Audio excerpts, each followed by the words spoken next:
What's up, y'all? It's Nick, and I'm here with the Financial Fridays. This week in the market, it was a bit rocky.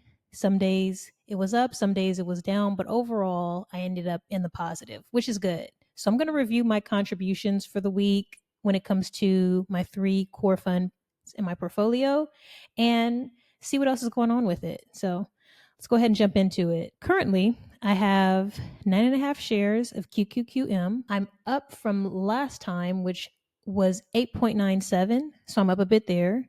SPLG, I currently have 15.67 shares. I'm up from 12.2 shares. And then SCHD, I have 28.84 shares and I'm up from 22.64 shares. So I added about 6 shares of SCHD this week. One thing I did want to mention about SPLG that I don't think I touched on in my last video is that SPLG is a fund that tracks the S&P 500 index. And there are a ton of funds that track the S&P 500 index. You can choose from a number of index funds and mutual funds. Some of the more popular ones are VOO, which is Vanguard's ETF that tracks S&P 500. It's a little over $500 per share, which is why I am not currently investing in it in this position. However, it's a really popular fund. It has a 0.03% expense ratio. A lot of people love it. That's an option if you want to go with that.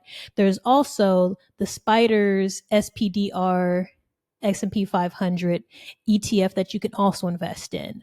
A lot of day traders invest in that one because it's very liquid in the market. So you can do calls, put options, and really be able to trade it on the day to day and week to week. So if that's something you're interested in, that's definitely an option too. That one's, I think, about to reach 600. I got to look at the charts. It might be close to reaching 600. Oh, SPY. Okay, yeah. So for SPY, you can see on the day it's up 1.48%.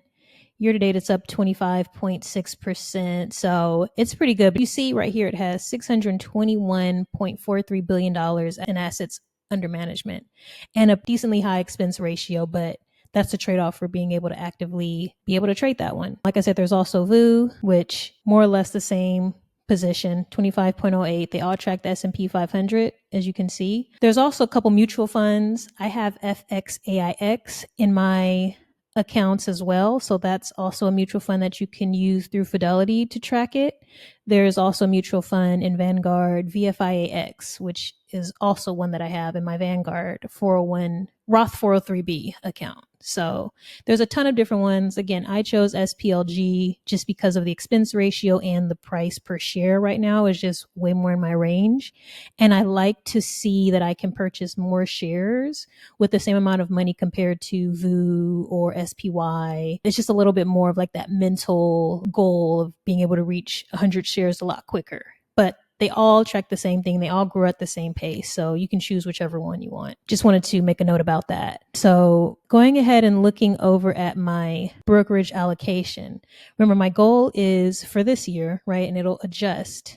But my goal for this year is to have 40% into QQQM, 40% into SPLG, and 20% into SCHD. And I've been moving closer to buying more SPLG in order to get closer to that allocation. So right now I'm at 28.5% SPLG, and that's up about 4% from last time I did an update. And with QQQM, I'm at 50% exactly, which is down about 6%, which is good. I'm rebalancing a bit better. Noticing that hold on, y'all, it is definitely something creating these sheets. A lot of patience because these things will get out of whack real quick. Okay, I had to update that because the ticker symbols were not showing. So you can see QQQM at 50%, SPLG at 28.5%, and SCHD at 21.5%. So I'm getting closer to my goal allocation. And to speak a little bit more about that, my goal is to rebalance my portfolio every few years.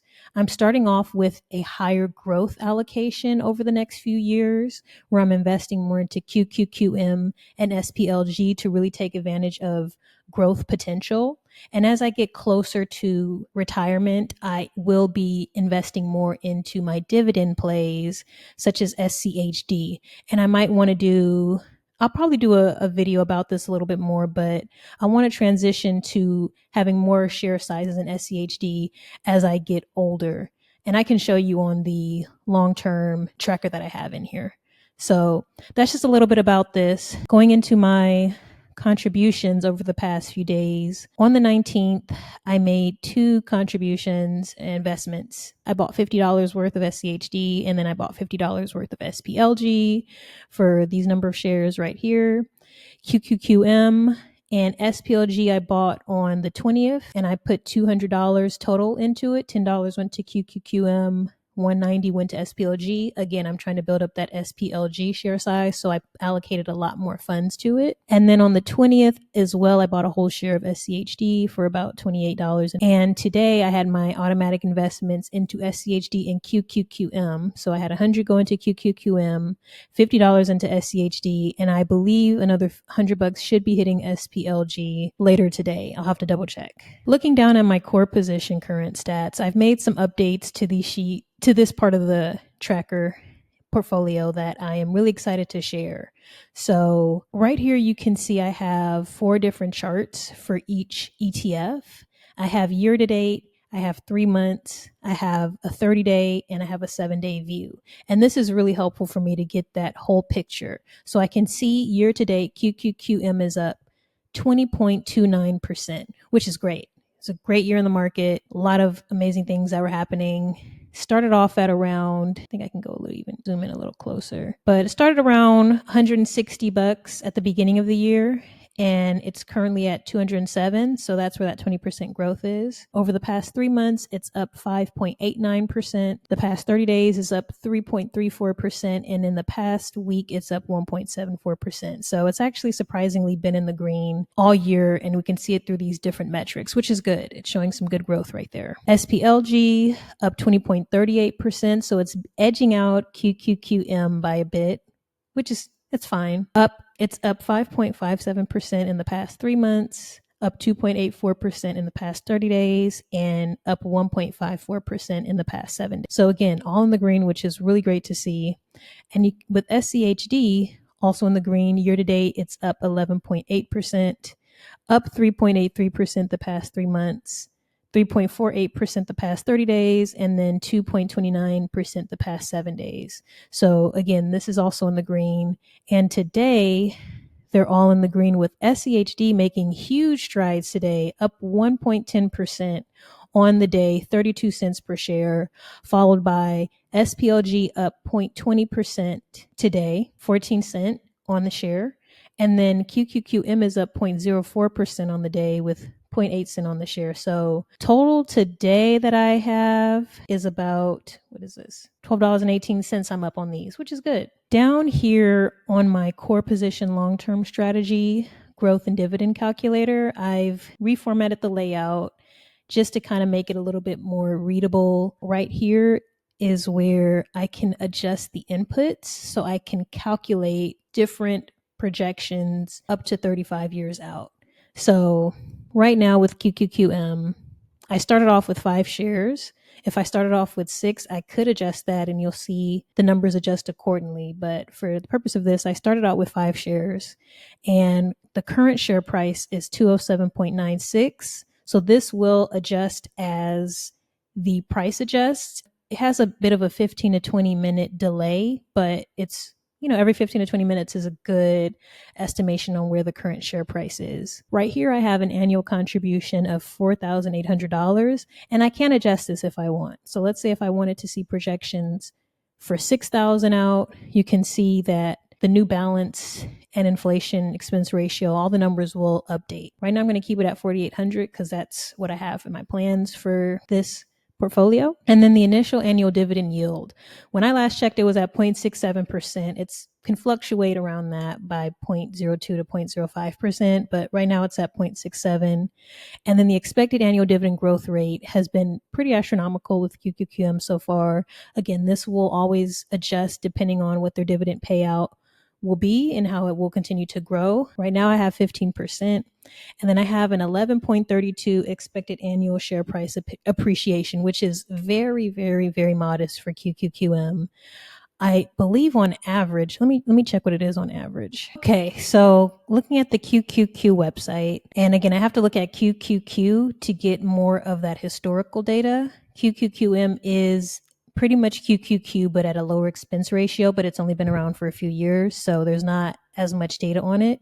But looking at QQQ on the Invesco website, you can see that the annualized returns since inception has been 9.85%. You can see over the past year, it's been 38.85%.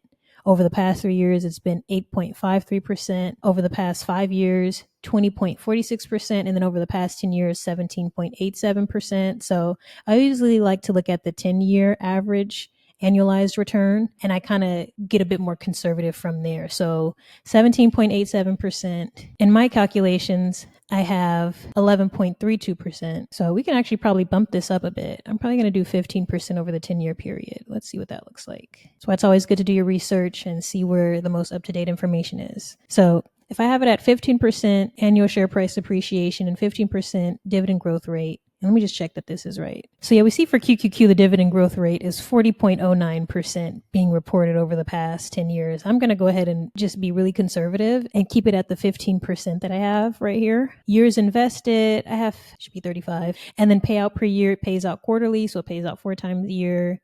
And I want to factor in a 5% inflation, which means that the value of the dollar, the value per dollar per share will be inflated 5% every year. So I'm going to subtract about 5% from that final annual value in my calculations. I also have a 5% annual contribution increase.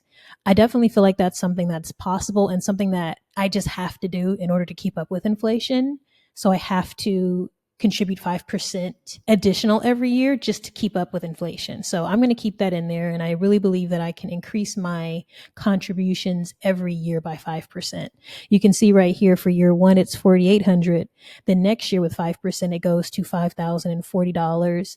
Year 3 goes to $5,292. And I feel like that's definitely doable, especially in the short-term foreseeable future. I could put 0% if I wanted to, and then you can see it'll just keep 4,800, but I definitely feel like 5% is something that is definitely doable. And I encourage you all that if you are contributing, to consider increasing your contributions as much as possible, depending on your finances. Of course, make sure you look over your finances, review your budget, and see where you can potentially cut costs to invest a bit more as possible. And then also the expense ratio right here. So again, this calculator is very dynamic. I really like to look at this and play around and run different scenarios. Right now, I kind of have it set at these standards for QQQM, which with SPLG and SCHD shows my combined contributions. And I kind of went over this last time, but I think the one that I'm really excited about is in 19 years, you'll see that I'll be making about $1,000 a month. And then in 8 years, I'll have over $100,000 in this portfolio. Based on these projections, of course, that will adjust as I adjust my inputs. SPLG, I started off with 1 share, so I have that as my input for SPLG. My annual contributions are, again, $4,800 for this. The initial annual dividend yield is 1.37%. And then the expected annual dividend growth rate, I have it at 6%. It's somewhere around there. The expected annual share price appreciation, not including inflation, again, I account for inflation, is about 8%. And then I have right here, I need to update this, 35 years invested, quarterly payouts with the 5% inflation. And then my annual contribution increase, again, is 5%. So starting at 4,800 and then moving up accordingly. And the expense ratio is very low at 0.02%. With SCHD, I started off with 1 share, right? Got to start somewhere. Every share counts. Annual contribution is $2,400. The initial annual dividend yield is 3.7%. And then the dividend growth is about 11%. I have a very, very modest annual share price appreciation for SCHD. I have it at 5% just because sometimes there can be a bit of a lag when it comes to the share price appreciation. You can see this year, SCHD has doubled that at 11.80%, but I just like to be extremely modest and put about 5% for my share price appreciation. And then I have the contribution increase of 5%. So starting at 2,400, moving up to 2,520, 2,646, and so on and so forth. And I have the expense ratio. So all those 3 combine right here to give me this is kind of like the long-term sheet where I can see where all of my quarterly payments, my monthly budget, my combined total value, total dividend, how that increases year over year and compounds year over year. So right now it's looking pretty good. I'm going to continue to play around with these projections, but this is like some of the stuff that's been on my mind this week and what I've been thinking and delving into. And so happy that I was able to share with you. Again, hopefully you're investing, look into your budget, find ways to continue to cut out unnecessary costs to invest more. And I actually might do a video of reviewing my monthly budget or my budget for the year month over month. That might be interesting to see. So thanks for watching, and I'll see you next week for another Financial Friday. Peace.